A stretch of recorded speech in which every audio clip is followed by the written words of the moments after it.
ওম শান্তি। আজকের মূল্য তারিখ 1-3-2025।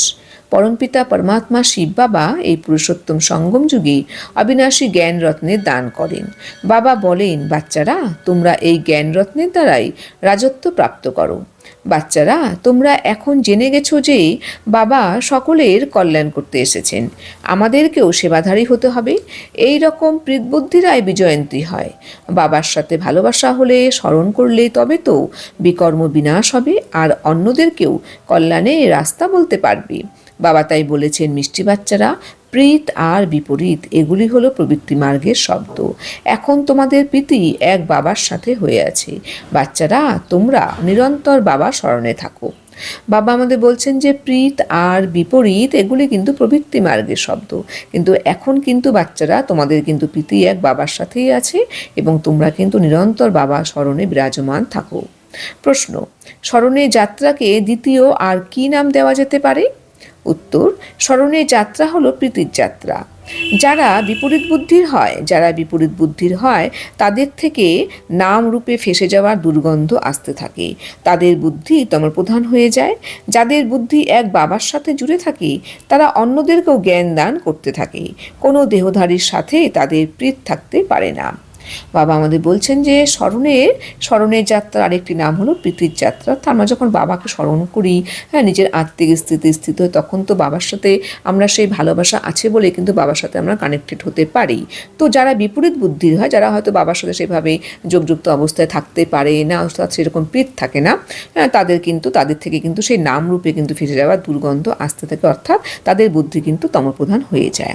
তো বাবা তাই বলছেন, বাচ্চারা, তোমাদের যেন বুদ্ধি সবসময় এক বাবার সাথে জুড়ে থাকে। তোমাদের নিজেদেরকে অ্যাটেনশন রাখতে হবে এবং অন্যদেরকেও জ্ঞান দান করতে হবে।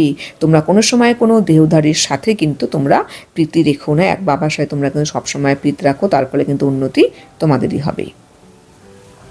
मीठे मीठे सिखिलाते बच्चों प्रति मात पिता बाप दादा की याद प्यारा गुड मॉर्निंग। रूहानी बाप की रूहानी बच्चों को नमस्ते। हम रूहानी बच्चों की रूहानी बाप दादा को याद प्यारा गुड मॉर्निंग और नमस्ते नमस्ते नमस्ते। ধারণার জন্য মুখ্য সার নাম্বার 1, এক বিদেহী বিচিত্র বাবার সাথে হৃদয় দিয়ে সত্যিকারের প্রীত রাখতে হবে। সর্বদা এই সতর্ক রাখতে হবে যে মায়ার গ্রহের দশা কখনো যেন বুদ্ধিতে আক্রমণ না করতে পারে।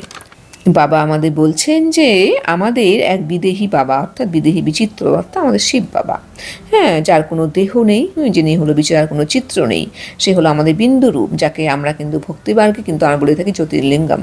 তো তাই বাবা বলছেন তার সাথে কিন্তু তোমাদের কিন্তু হৃদয় দিয়ে সত্যিকারের প্রীত রাখতে হবে।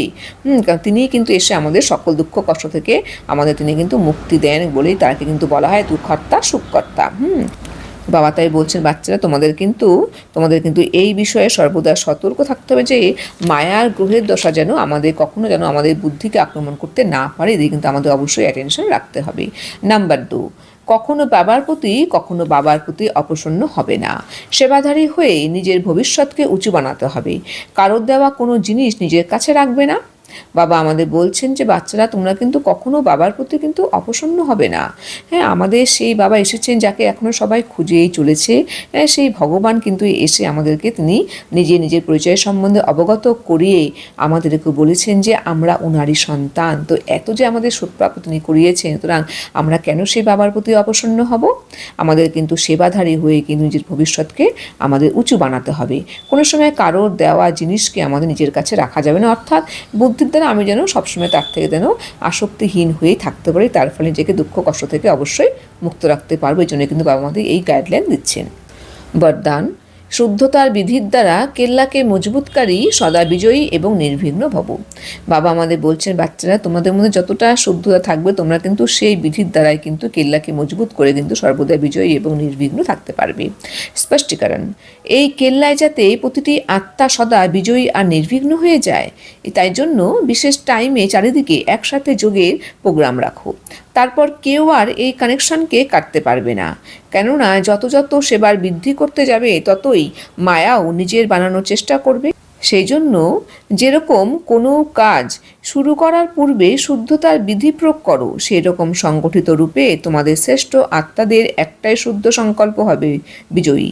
এটাই হলো শুদ্ধতার বিধি, যার দ্বারা কেল্লা মজবুত হয়ে যাবে।